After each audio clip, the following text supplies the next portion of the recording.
I am Colin Simmons, 28, a licensed esthetician. It was 11:51 p.m. when my mother's text arrived. We've all agreed. You're no longer part of this family. Seconds later, my sister Kayla reacted with a heart emoji. I didn't blink. They thought they executed my life. Instead, I simply replied, "Thanks for confirming.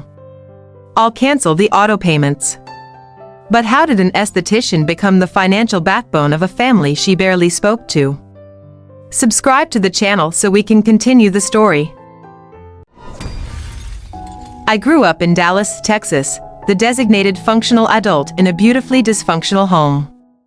My parents were charming, but financially incapable. My sister, Kayla, was the artist.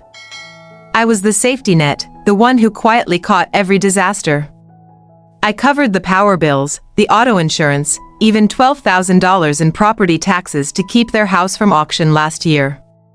Yet, they saw me only as background noise, a convenient, useful ATM, but entirely invisible as a person. But while I funded their chaos, where was I finding my own peace and power? Did my career become my sanctuary, or just another battlefield? My spa was my sanctuary.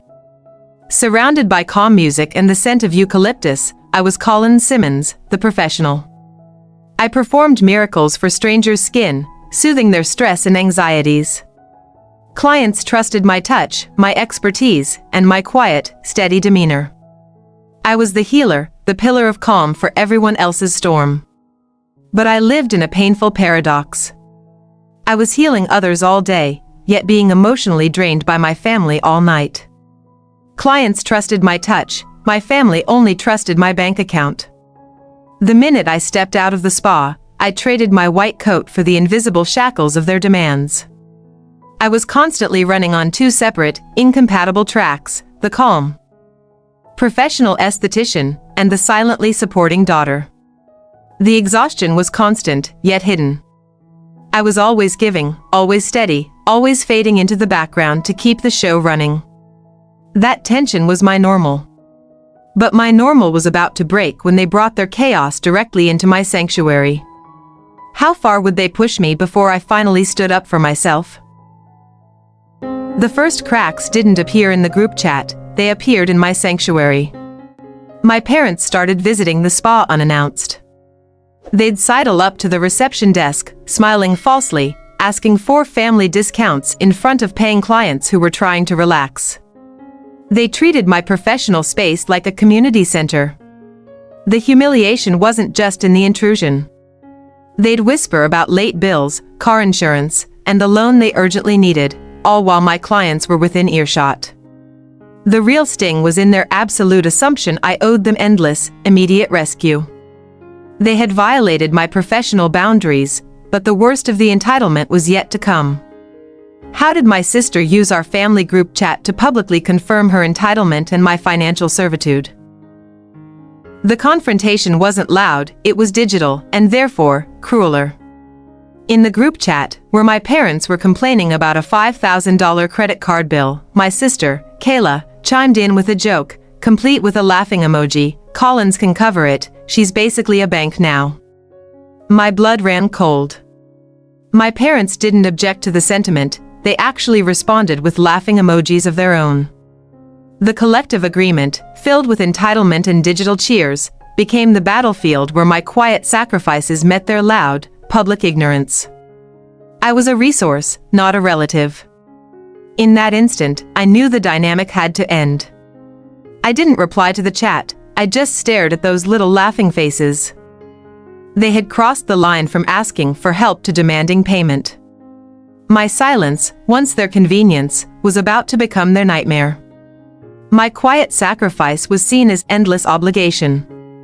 But after years of juggling invoices and emotions, when did I finally decide that the chaos wasn't worth the cost?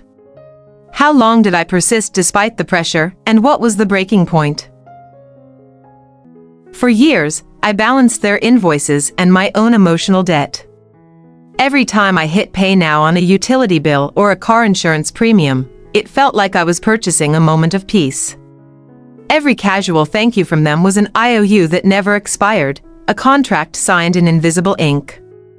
Still, I kept going. I rationalized it. Stopping meant immediate chaos for everyone: late fees, repossessions, public humiliation. I was determined to succeed professionally so I could keep cushioning their fall. I kept giving, hoping they would eventually notice the sacrifice, not just the money. I was operating on quiet hope, but their final text message extinguished that hope forever. What powerful realization did I have when they finally cut me off, and what did I realize I had truly lost? The moment my mother's final message arrived, "You're no longer part of this family," it wasn't betrayal that flooded me, it was profound confirmation. It was the confirmation that the family I had spent years financially supporting never actually existed. I realized I hadn't been betrayed, I had been excommunicated from a religion I never truly believed in. Their love, their inclusion, their entire concept of family had always been strictly conditional. The condition? Endless, unquestioning financial sacrifice on my part. The moment I threatened to stop giving, they didn't argue. They simply made the separation official. My utility was the price of my belonging. I felt a wave of cold, clean clarity. I hadn't lost a family, I had lost an obligation. Their eviction notice was actually my notice of freedom. I finally understood the core injustice. My family's love ended when my bank balance became theirs to control. They had ended our relationship to save their pride. But for me, that realization defined my choice: continue being their silent provider or shut off the financial drip. Which of those two doors did I choose, and what was the first, terrifying step toward my financial freedom? I was standing between two unyielding doors. Door 1, continue being their silent provider, buying fake affection with my hard-earned money, and waiting for the next financial crisis.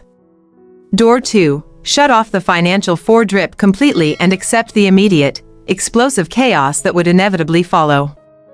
Choosing myself meant chaos, but continuing meant slow, suffocating death. My mother's text message didn't ask me to leave, it told me I was gone. They initiated the final break. My hands, usually steady when applying a precise retinol layer on a client's face, now trembled as I logged into my banking app. I had to commit. The moment of quiet reckoning had arrived. I whispered my resolve to the screen. I would take their text as a formal, legal termination of all financial responsibility. They wanted me out? Fine.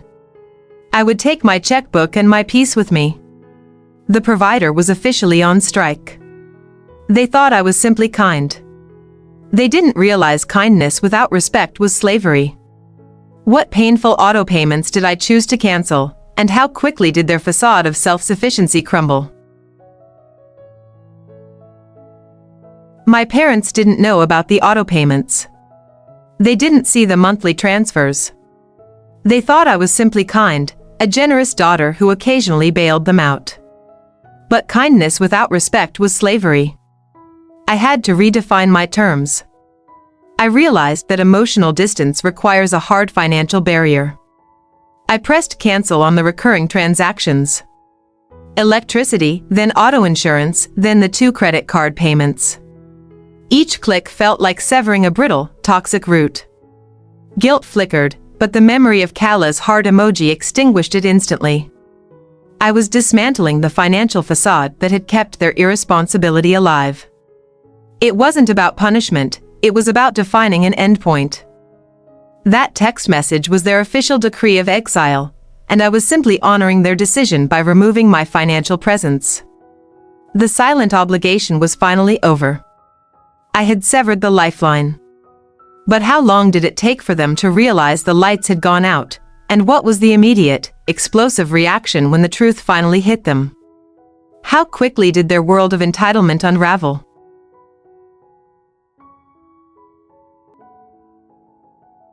Within minutes of my canceling the auto payments, notifications stacked up on my screen. Payment canceled, account closed, service interruption alert. It was the immediate, financial domino effect I had both dreaded and desperately needed. I was systematically dismantling the facade of solvency they had enjoyed for years. I expected panic, tears, maybe a flood of angry calls. But the most shocking thing was the immediate stillness that filled my side of the room. It wasn't anger that consumed me, it was the quiet, profound relief that comes from finally letting go of a burden you were never meant to carry.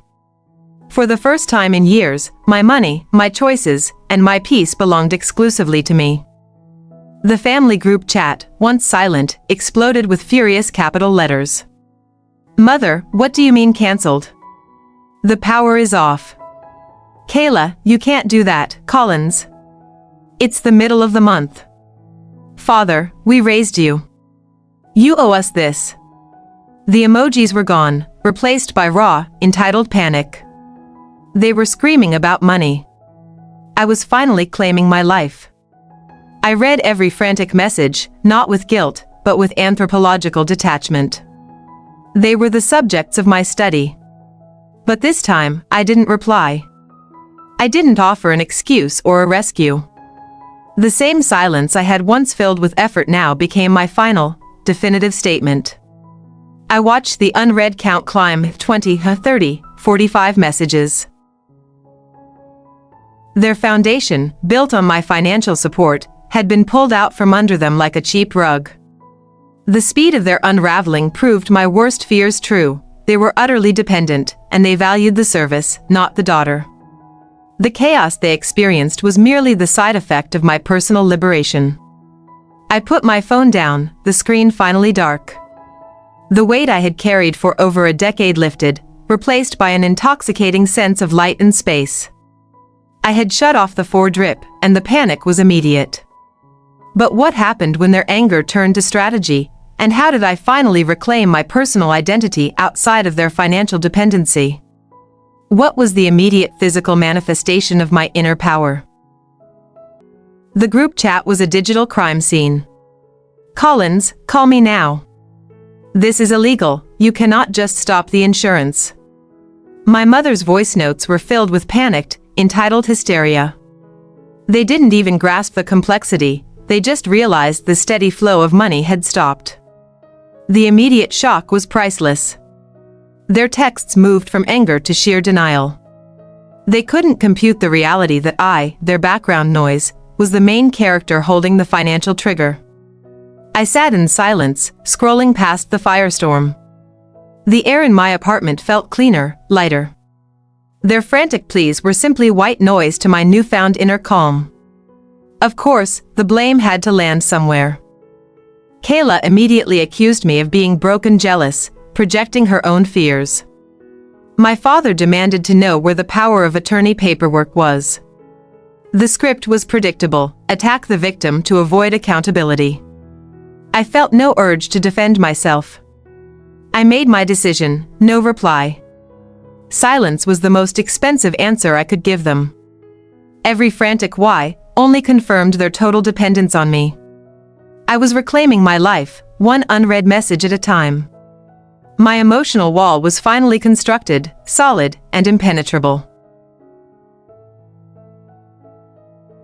They escalated quickly, moving to threats. "If the house goes into foreclosure, it's on you." My mother threatened legal action.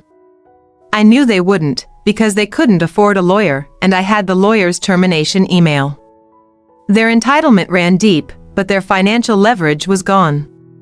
The chaos outside the glass wall of my independence was proof of my power. They hadn't rejected me, they had liberated me from the role of their perpetual rescuer. The silence in the group chat, after the initial storm, wasn't a punishment, it was the sound of my personal freedom. The group chat was quiet. The financial fire was spreading through their home. But what was the immediate, deeply personal action I took to physically mark the end of my servitude and the beginning of my new, self-respecting life? What simple, symbolic gesture confirmed that I was finally the editor, not the victim? I took off my esthetician gloves and inhaled deeply, a breath I felt I had been holding for years. I didn't cry or scream, I just felt a profound relief. The financial weight was finally off my shoulders, replaced by an intoxicating sense of light and space. I walked to the office mirror. No makeup, no filter, just the woman who chose herself. The relief was visible, pulling up the corners of my mouth into a genuine smile for the first time in a long time. Freedom was etched in my new composure. Freedom didn't come from winning arguments or even from owning a successful spa. It came from logging into that banking app and hitting cancel 9 separate times. It came from closing the accounts. Recognizing that kindness without respect was slavery. The air in the office smelled strongly of lavender and new beginnings. I was still surrounded by the tools of my healing practice, but now, I was prioritizing my own peace.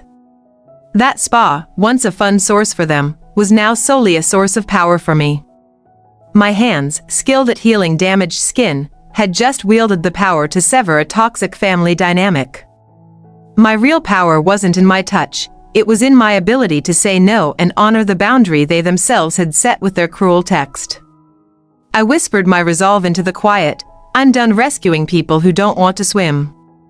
That confession, letting go of the savior role, was the final emotional severance. They wanted me gone, and I delivered. I took my checkbook and my peace with me. I was no longer the daughter defined by her usefulness, I was the woman defined by her boundaries. My role instantly changed from financial obligation to self-sovereignty. I was the CEO of my resources, not the collateral damage of their poor choices. My victory wasn't about the money they lost, it was existential. They exiled me, but in doing so, they forced me to occupy my own life fully. I realized that my self-respect was not a negotiable asset based on their approval. It was inherent and non-transferable. I closed the laptop, the banking app minimized. The revenge wasn't in their chaos, it was in my impenetrable peace. The provider was officially on strike. I was the editor, not the victim. I had paid my dues in guilt, and now, I was paid in full with freedom. The provider was on strike, and the chaos had begun. But the fight wasn't over. What happened when my family's denial faded and they realized the full, permanent extent of my financial cutoff? It was past 2 a.m. The spa was quiet, smelling faintly of clean linens and finished business. I sat in my office, the only light coming from my laptop screen. My whole life felt paused, waiting for the final, legal verdict that would determine my future. The silence was broken by a single ping, an email from my lawyer. Subject, case closed, final compliance. My heart didn't race, it stopped. This wasn't just paper, this was the official deed to my soul, signed and delivered. I took a shallow breath and clicked it open. I opened the message. The rest of the text blurred, but 2 sentences stood out, stark and undeniable. All financial obligations are settled. The probate case is officially closed. That was it. The financial chapter of my family's drama was over. I was finally, irrevocably free. No more ties. No more unspoken debts. No more invisible chains that tethered me to their endless cycle of dependency. Their text message cut the emotional ties, the lawyer's email cut the legal and financial ones. I was legally clean, professionally secure, and emotionally sovereign. I stared at the screen, letting the words sink into my bones. The 13 years of financial servitude, the taxes, the loans, the emotional payments, they all dissolved in that moment. It wasn't just freedom from them, it was freedom to myself. The exhaustion finally gave way to triumphant peace. The ultimate revenge wasn't in their immediate chaos, it was in this cold, hard, legal closure. I had used their attempt to exile me as the trigger to finally secure my own independence. I had won the whole game by simply walking away, checkbook intact and my spirit unbound. The financial war was over, sealed by a lawyer's email. But even in this moment of quiet victory, what was the strange, quiet emptiness I felt, and what bitter truth did I realize about the house they were about to lose? Did my freedom come with a price of loneliness? I closed the lawyer's email. The group chat, which had violently exploded just hours ago, was now perfectly quiet. The initial panic had subsided, replaced by a cold, digital silence that was far more potent than any scream. They were processing the finality of their new financial reality. I allowed myself a visual moment of what was happening 10 miles away. The house in Dallas, once dimly lit by the electricity I paid for, would soon be plunged into genuine darkness. The car insurance I canceled was making their drive to work a high-stakes gamble. I imagined them scrambling now, not able to pass the buck to me. They were likely in the dark, literally and figuratively, pointing fingers, assigning blame to everyone but themselves. The energy they used to blame me, they now had to use to save themselves, a novel concept for them. Meanwhile, I was finally prioritizing the person who had been paying the bills. I pulled up my own appointment book. I didn't schedule a meeting with a financial advisor, I scheduled a massage for myself. A 90-minute deep tissue session, fully paid for with my money. That was the true climax. Their world was dissolving, and my world was finally beginning to solidify. It was the first act of radical self-care that felt earned, not stolen from my own responsibilities. I was treating myself like a valued client, not an exhausted provider. Their silence was the sound of their fear. My stillness was the sound of my peace. We were both silent, but for entirely different reasons. They were quiet because they were powerless. I was quiet because I was finally whole. I had won the war, yet victory felt strangely empty. What was the bittersweet cost of my freedom, and how did I come to terms with the loneliness that came with finally paying the full price for my independence? The silence was deafening. I was finally free, but standing alone on the other side of the fence. This sweet victory came with a bitter taste of absolute loneliness. I was no longer the daughter they ignored, but I was also no longer needed by anyone. That realization, the erasure of my constant purpose, was the final, sharp emotional price I had to pay for my peace. Freedom, I discovered, is paid for in solitude. For years, my anxiety was a constant companion, but now it was replaced by a strange, quiet emptiness. They wanted to discard the financial burden, but they also discarded the functional adult who kept their world spinning and their chaos manageable. The weight was gone. But so was the faint hope of genuine reconciliation. I thought about the Dallas house, the physical symbol of my servitude. I had paid $12,000 in property taxes to save it from auction last year. Now, without my help, it was inevitably going into foreclosure. It wasn't my home, but my mausoleum of debt. The physical structure would stand, but the family inside had crumbled long ago, and I had simply provided the final push. There was a necessary moment of clarity, not regret. My action wasn't vengeance, it was survival. They asked me to leave, and I took the keys to their entire financial world with me. I wasn't the executioner, I was merely the messenger of their own long-delayed accountability. I honored their choice to exile me by removing my utility. I was Collins Simmons, the CEO of Collins Aesthetics, the architect of her own peace. I owed no one an explanation, and more importantly, no one else's bills. The guilt was gone, replaced by self-respect. My hands, still smelling of lavender and eucalyptus, were the hands that signed the declaration of my independence. That night, I didn't plan revenge, I planned my future. I saw the path ahead, clear of their shadows and demands.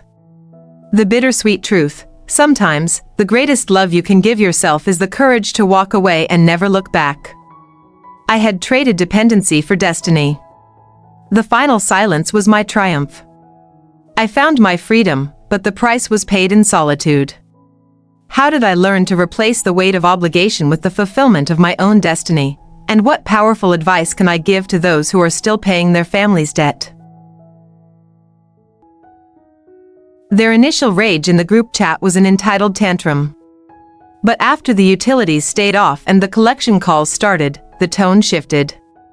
The denial was gone, replaced by the cold, metallic taste of fear. They finally understood, this wasn't a game. The provider wasn't just on strike, the account was permanently closed. My sister, Kayla, tried a new tactic. She didn't text, she called my professional landline, the ultimate boundary violation. She tried to cry, demanding, "Collins, you have to save Mom. She's having a meltdown, you promised." The desperation in her voice was real, but it was manipulative, not genuine care. I picked up, my voice steady, professional. "Collins Aesthetics. How may I help you?" That single sentence was the turning point. It put a firewall between the sister and the CEO. When she stammered, I simply said, "I have no personal relationship with Kayla." All financial matters were legally concluded, that was the key. They were attacking a daughter, I defended myself as a corporation. I sent Kayla the lawyer's email, the one confirming case closed. No words, just the attachment. It was my final communication. I leveraged their attempts to cut me off as the legal basis for my permanent detachment. The next day, my parents violated the spa boundary one last time. They walked in, demanding to speak to me, tears and fury on their faces. In front of my high-paying clients. They sought to humiliate me into submission. They didn't realize that in my sanctuary, I held all the power. I stepped into the reception, not Collins the victim, but Collins the CEO. I calmly told my assistant to call the police regarding unauthorized trespassers. The look of horror on their faces when they realized I was willing to involve the law was the moment the power completely reversed. My father, the financial advisor who couldn't manage his own money, crumpled first. He begged, whispering about the foreclosure notice on the house. I simply looked him in the eye, the first time I had truly looked at him, and said, "That is an unfortunate consequence of financial irresponsibility." They had entered hoping to shame me into paying. They left being physically escorted out by my security, publicly exposed as the entitled parasites they were. The power reversal was absolute and visible. My clients, silent witnesses to the drama, were now witnesses to my strength. Later that evening, I sat alone, feeling the profound shift. I realized my name, Colin Simmons, no longer came with the unspoken price tag of their debt. I was free to build my life, not just rebuild theirs. I had traded the role of family savior for personal sovereign. I looked at the old photo of us from high school, a picture where I was smiling falsely, already carrying their weight. I deleted the photo, not out of malice, but to clear space for the future. The revenge wasn't in hurting them, it was in healing myself and never looking back. I understood the ultimate truth. They had tried to define me by their rejection, but I defined myself by my choice. They lost their provider, I found my authority. I was the editor of my story, and the chapter called Obligation was officially deleted. My peace was my final, ultimate triumph. I won the battle for my sovereignty, but what was the final, ironic twist when my family finally understood the full value of the daughter they discarded? Did my sister ever reach out again, and what was my answer when she finally did?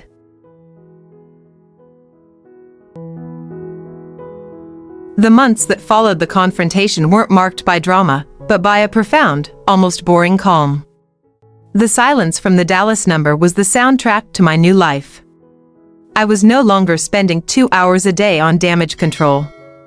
My energy, once a resource for their chaos, became fuel for my growth. Financially, the difference was staggering. The money I'd been spending on their debts went straight into my business expansion. I hired new staff, rebranded, and started looking for a second location. The sheer weight of my savings became the ultimate counterargument to their toxic narrative. I was finally Collins, defined by my success, not my servitude. I started running again. Reading for pleasure, sleeping through the night. I realized the family dynamic hadn't just drained my bank account, it had drained my soul. Rebuilding calm meant reclaiming my true self, one peaceful moment at a time. I had found my calm, but the story isn't over yet. What happened the day I finally received a notification about the foreclosure of the Dallas house, and what was the ultimate, ironic twist in my sister Kayla's life? Then, one email broke the long silence. It was a public notice from a Dallas bank, the foreclosure notice for the family home. The home I had sacrificed everything to save last year was finally being taken. I stared at the property address. It wasn't sadness or regret I felt, but a profound sense of irony. It wasn't the building that mattered, it was the financial freedom I purchased with its inevitable loss. The house was a symbol of my servitude, its destruction was my monument to liberation. The day the public notice hit the papers, the phone rang, a blocked number. I knew immediately. My mother's voice was strained, not with anger this time, but a cold, calculated despair. "The house is gone, Collins. Are you happy now? Is this your revenge?" I didn't raise my voice. I didn't apologize. I simply spoke a truth she needed to hear. "Mom, you and Dad chose to define our relationship by money. You chose to expel the provider. The foreclosure is not my revenge, it is the natural consequence of your own choices." She sputtered, falling back on the usual victim script. "How can you be so cold? We're your family." I cut her off gently but firmly. "No. You ended that. The lawyer's email settled our obligations. If you need financial assistance, please contact the appropriate community resources." Then came the inevitable call from Kayla. Not on my professional line this time, but through a long, desperate email sent to my old address. She wasn't just begging for money, she was begging for a job. Her own irresponsible spending had finally caught up to her. She wrote, "Collins, you're a CEO now. You have to hire me. I'm good with people, and you owe us. Give me a management role at the new spa. We can be a family again." The sheer audacity of the demand was stunning. She saw a lifeline, and she still saw me as a means, not a person. My response was the quietest, most effective answer I could give. I copied and pasted her entire email, then wrote one word at the top, bolded and centered: denied. No explanation, no rage, no guilt. Just the cold, hard decision of a CEO. They had tried to make me pay for my rejection with guilt. I answered with detachment. They thought they were punishing a daughter, I proved they were permanently losing a financial institution. The emotional backlash was their final, desperate attempt to reclaim control, and it failed completely. My revenge was quiet, professional, and absolute. It wasn't about wishing them harm, it was about honoring their initial decision to cut me off, and ensuring that decision carried the full, permanent weight of its consequences. My peace was my final, unshakable boundary. My family's story ended in their predictable chaos, but my story was just beginning. What final, powerful advice can I share with anyone struggling to cut the financial cord with a toxic family? I learned that the best revenge isn't served cold, it's served quietly, with a signed legal document and an automated boundary. It's not about wishing them harm, it's about making sure their harmful choices finally carry the weight of their own consequences. My goal was never destruction, it was self-preservation. My deepest realization was that for 13 years, I wasn't their daughter, I was their designated functional adult. I was the financial dam holding back the flood of their recklessness. When I left, the dam broke. Their chaos wasn't my fault, it was simply the water following its natural, predictable course. True freedom isn't the absence of trouble, it's the right to choose whose trouble you participate in. I chose mine, the challenges of business expansion, not the drama of their perpetual dependency. I replaced the guilt of obligation with the fulfillment of my own destiny. I had been called many things, ungrateful, cold, and self-centered. But I wore those words like armor. Self-centered simply means I am finally centered in my own life. I am the editor, not the supporting character. My story belongs to me now, and the ending is the one I wrote. Their text message, "You are gone," was the most freeing sentence ever written to me.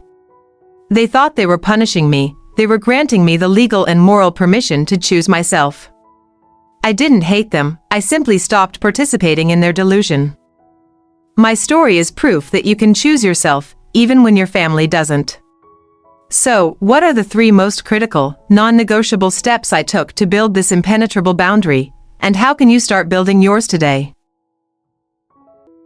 If you are sitting there right now, feeling the weight of a family debt you never signed up for, understand this: your value is not tied to your utility. I made a final decision that defined my freedom, and you can, too. Step 1. Legal severance. My first non-negotiable step was closing all joint financial accounts and getting that lawyer's final email. Emotional detachment is impossible if the financial threads are still connected. You need cold, hard, legal proof that the obligation is over. That paper is your armor. Step 2. The physical barrier. When my family invaded my sanctuary, I called the police. Not as a threat, but as a boundary. You must be willing to defend your space, even with legal force, to show you are serious. Your safe space, your home, your business, is non-negotiable territory. Step 3. The identity swap. Stop being the daughter/son who pays and become the CEO of your own life. When Kayla asked for a job, I responded as the CEO. It's an exercise in identity. You are a sovereign entity now, and you make decisions based on your best interest, not their manipulation. Your family will use 3 weapons against you: guilt, shame, and fear. They will call your freedom revenge. Don't let them redefine your survival as malice. My peace is not their punishment, it is merely the absence of my presence in their dysfunction. You must prepare for the solitude. After the applause fades, you will be alone. Embrace it. Solitude is the soil where genuine self-respect grows. I traded the chaos of dependency for the quiet strength of independence. That silence is the sound of your bank account growing and your spirit healing. Don't wait for permission. You don't need their approval to stop being their ATM. I am Colin Simmons, and I survived by choosing myself. Now, it's your turn to choose your peace, your money, and your life. You are the author of your next chapter. The story ends here, but your journey is just beginning. What are the next steps you will take to close your own chapter of obligation and declare financial independence? It's been 5 years. 5 years since I read that cruel text and chose myself. The noise of that old life, the frantic calls, the urgent demands, the financial panic, is now just a faint echo, a story I tell my therapist. My spa is successful, my life is calm, and my boundaries are titanium. I often think about the word judgment. They judged me for being cold when I finally stopped paying their bills. But they never judged themselves for driving the provider away. Their judgment was a projection of their own failure. My true judgment came from within, a quiet validation that I made the only choice available. My sister, Kayla, lost her job shortly after the foreclosure. Without my endless bailouts. Her reckless spending finally caught up. She went from demanding a CEO role at my spa to working retail part-time. The universe administered the accountability I couldn't. My parents eventually had to downsize drastically. They sold almost everything and moved into a small, rented apartment, a stark contrast to the Dallas home they refused to maintain. The financial advisor was now financially dependent on Social Security. Their legacy wasn't wealth, it was debt. I never spoke to them again, and they never reached out after the denial of Kayla's job request. They realized that I was no longer an emotional target. They couldn't shame the CEO. The greatest power I ever wielded was the power of my permanent silence. Do I hate them? No. Hate is a connection. I simply accepted the reality that they were incapable of change and removed myself from their trajectory. Forgiveness isn't inviting them back in. Forgiveness is the quiet realization that their chaos no longer controls my breath. For anyone out there still on the fence, hear this. If your family uses your success as their personal safety net without giving you respect, they are not your family, they are your creditors. You have the right to declare bankruptcy on relationships that cost you your soul.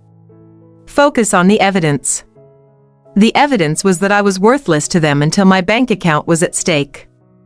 Don't listen to their words of love, watch their actions with your wallet. The moment you stop being financially useful, you see their true loyalty. Get legal protection first. That is your non-negotiable step.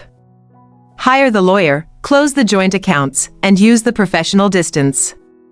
Don't try to reason with emotional terrorists. Use the logic of the law and the finality of an irrevocable decision. Reclaim your narrative. I was the victim, then the rescuer, but now I am the author. The story isn't about their failure, it's about my sovereignty. Remember, they exiled you first. You simply accepted their terms and paid yourself the severance package you deserved, freedom. My life is immeasurably better. My business is flourishing. I have found genuine relationships based on mutual respect, not financial utility. The irony is that by letting their world collapse, I built a foundation for mine that is unshakable. I had the courage to tell myself the truth. I was a good daughter, but I was a terrible ATM. I am done being useful. And I am finally just being me. The silence is golden, and my bank account is growing. My story is proof that the strongest revenge is a life well lived, separate from the chaos that tried to define you. What is the first non-negotiable boundary you are going to set today to start writing the next chapter of your own sovereign life? When you sever ties with the people who consumed your energy, you create a vacuum. Nature abhors a vacuum, and mine was quickly filled with something beautiful, genuine support. I realized my chosen family, my friends, my colleagues, had always seen my value, independent of my bank account. My assistant, bless her, was the first person outside my lawyer who truly validated my choice. After my parents' public outburst, she didn't question me, she organized a discreet security protocol. She treated my peace like a valuable asset, something worth defending. My old friendships were transactional, I was the successful one who could be leaned on. My new friendships are reciprocal. We share burdens. We celebrate wins, and no one asks me to pay their mortgage. That simple exchange of mutual respect is a currency far more valuable than the debt I used to pay. I remember a dinner last month. I was laughing so hard my stomach hurt. It was a simple, uncomplicated joy. For the first time, my laughter wasn't tinged with anxiety about the bills waiting at home. I was fully present, fully free, fully loved by people who chose me. My therapist was crucial in this phase. She helped me reframe my guilt as empathy for the victim I once was. She confirmed that my survival instinct was healthy, not cold. If you're going through this, find professional help. You cannot heal alone from wounds inflicted by a group. My business decisions now reflect my freedom. I don't operate from a place of panic, I operate from abundance. I take calculated risks, knowing the consequences only affect my own destiny. That is the true measure of empowerment, making choices without the phantom weight of their future disaster on my shoulders. I learned that the love I truly needed was the kind that asked nothing of me, only accepted me. I had been so focused on earning my family's conditional acceptance that I missed the unconditional acceptance that was waiting for me outside their orbit. That love is my greatest reward. My family chose their dysfunction. I chose my peace. They chose dependency. I chose destiny. The final glimpse of support I needed came from myself, the internal validation that my survival was sacred, and my future was worth fighting for. The best family is the one you build, not the one you inherit. If your family rejects your boundaries, they are rejecting your health. Surround yourself with people who celebrate your strength, not demand your subservience. They are out there, waiting to be your chosen support system. Don't be afraid to leave the old chairs empty. My freedom was paid for in solitude, but my peace was found in community. How will you start curating your own supportive circle today? And what is the first toxic voice you need to mute? 3 years after the final cut, I bought a house. Not the Dallas mausoleum of debt, but a place I chose, in a neighborhood I loved, paid for with my success. Signing those papers felt like the real legal severance. Every wall, every window, was a testament to boundaries kept and debts left behind. Money, which had been the chain binding me to their chaos, became the key to my escape. I learned that financial success is more than just security, it's a non-negotiable component of personal sovereignty. You cannot be truly free if you are financially vulnerable to the people who abuse you. I redefined the word family. It's not about blood, it's about belief. My family now consists of people who cheer for my success, not treat it as their entitlement. They see Collins the person, not Collins the financial resource. That is the true measure of belonging. My challenges now are joyful ones, choosing tile colors, managing payroll for my third spa location, and planning a vacation where my phone stays on airplane mode for a week.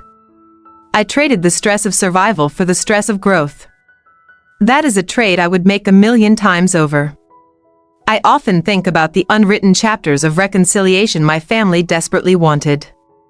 They never realized I stopped writing their story the day I clicked send on the lawyer's email. You can't negotiate with someone who has permanently closed the book on you. My absence became their reality, not my threat. True revenge is not their misery, it's your joy. The most damaging thing you can do to a toxic family is to thrive without them. My thriving sends a message louder than any lawsuit. Your rejection did not destroy me, it was the catalyst for my greatest creation. So, for those of you feeling the chains of obligation, start small.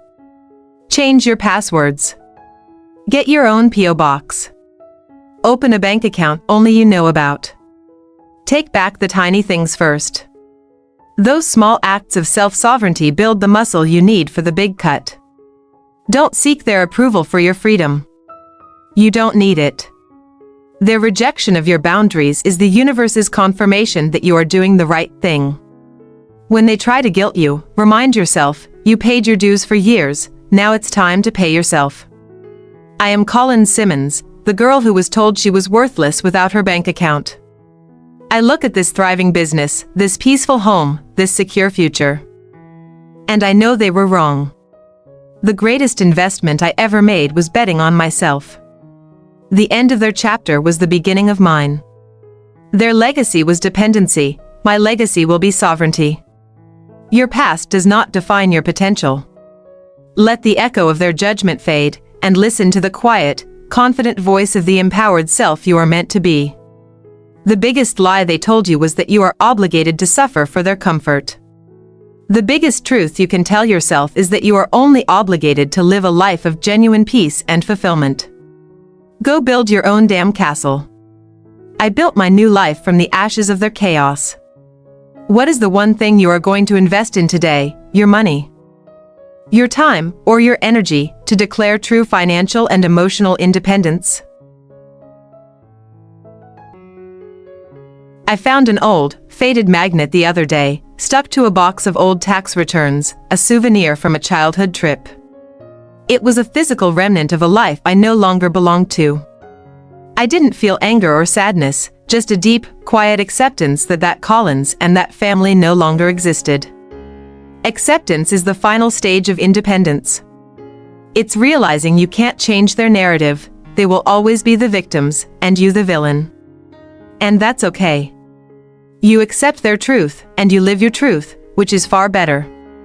Their judgment is static, your life is dynamic growth. The biggest hurdle wasn't the final confrontation, it was the fear of being truly alone. I had confused emotional isolation within the family chaos with the dignified solitude outside of it. I traded anxiety for peace, and the price of that trade was worth every penny, every tear, and every night spent rebuilding. My commitment now is not to a bloodline, but to my own well-being. I commit to maintaining the titanium boundary, to saying no without guilt, and to investing my resources into my chosen community and my growing business. This commitment is my final act of sovereignty. The change is not just the absence of their problems, it's the presence of my potential. I am finally operating at full capacity because I'm not carrying 80% of their debt anymore. Imagine your own life if you poured all that energy into your destiny. That is the true gift of radical change. Even the knowledge of Kayla's struggles no longer affects my core. I acknowledge the consequence, but I refuse the responsibility. I cannot save someone who refuses to save herself, and my attempt to do so was only enabling her decline. I finally accepted that their crash was inevitable, with or without my seatbelt. I have zero regrets about my choice. The only regret is that I didn't do it sooner. If you feel guilty about cutting the cord, that guilt is manufactured by the people who benefited from your suffering. Stop paying their emotional bills. Pay yourself the debt you are owed, peace. The cycle of family dysfunction ends with you. It doesn't get passed down. I have broken the pattern of the rescuer and the financial martyr. My future family, the one I might build, will inherit my sovereignty, my boundaries, and my financial security, not my crippling fear of abandonment. Don't seek dramatic revenge. Seek quiet, decisive action. Don't wait for an apology that will never come. Use that energy to book a consultation with a lawyer, a therapist, or a financial planner. Action is the only antidote to the poisonous inertia of family obligation. I look in the mirror now and see a CEO, a property owner, and a woman who is finally safe. I don't see the frightened girl waiting for the next crisis call. That girl is gone. This is the new chapter. This is the Collins I built. The end of a family story can be the powerful beginning of your own autobiography. Write it well. Write it with strength. Write it free from debt. The only person you are obligated to save is yourself. You don't owe them your peace. You don't owe them your financial stability. You owe yourself a life of security and self-respect. Pay that debt first. It's the highest interest account you'll ever have. The change is real, the peace is permanent, and the future is boundless. What is the one toxic thing you will stop accepting from your family today to start writing your own story of freedom? I often visit the ocean now. The vastness reminds me how small the drama of my past truly was. This isn't the Dallas anxiety, this is the California serenity. Seeing the sun rise over the water, that's my daily reminder of rebirth. Every new day is a chapter they cannot write, a debt they cannot incur. The girl who once rushed to the bank to prevent a seizure is gone. She's replaced by the woman who owns the bank. It's not about the money itself, it's about the security the money buys, the security to say, I am safe, and my safety is non-negotiable. That is the ultimate revenge, living a life where they cannot touch your peace. Every anniversary of the final separation, I treat myself to something expensive. Not as a material indulgence, but as a symbolic act of self-love. It's a literal investment in the person who finally chose to be the CEO of her life, not the servant of her family. Celebrate your victory. You earned it. People ask if I ever feel lonely. The answer is no. Loneliness is feeling disconnected while surrounded by people who drain you. Solitude is feeling connected to your core while being free from demands. I am never lonely anymore. I am sovereign. That is a crucial difference you must learn to embrace. They taught me that family power meant submission. I taught myself that true power means autonomy. My power is in my no, in my locked gate, and in the fact that their survival is no longer a line item in my budget. I control the narrative, the wealth, and the connection. The rebirth moment is not a single dramatic event. It's the day you realize you accept the past for what it was, a painful but necessary training ground. You are not scarred, you are battle-tested and refined. That acceptance releases the last tether of emotional obligation. Stop calling it selfish. Start calling it self-preservation. The term selfish is a manipulation tactic used to keep the functional people subservient to the dysfunctional ones. Your job is to preserve your peace, your sanity, and your money. That is not selfish, that is professional. Build a separate financial life immediately. Your first act of rebellion should be to remove every possible financial connection. The quicker you do this, the faster their manipulative guilt trips lose their leverage. Financial separation is the oxygen mask you put on yourself first. I can walk into a room now and be confident in who I am, not anxious about what they might need. I wear clothes I choose. I invest in things I value, and I only answer calls from numbers I recognize. My life is curated, quiet, and profoundly happy. Don't try to justify your decision to them. They are not interested in understanding, they are interested in control. Your decision is final because it protects your health, and that's the only justification you need. Your mental health is more important than their comfort. The story of Collins the victim is over. The story of Collins the ATM is closed. The new book, The Sovereign CEO, is open, and every page is filled with peace and purpose. Your turn to start writing. The first line is simple: I choose me. I have shown you my rebirth. Now, what does the first morning of your new sovereign life look like? What is the one symbol of your old life you will discard today to make room for your new beginning? The decision to choose yourself is the ultimate act of self-love and the most powerful form of freedom. What step will you take today to declare your own personal rebirth and start living the life you deserve?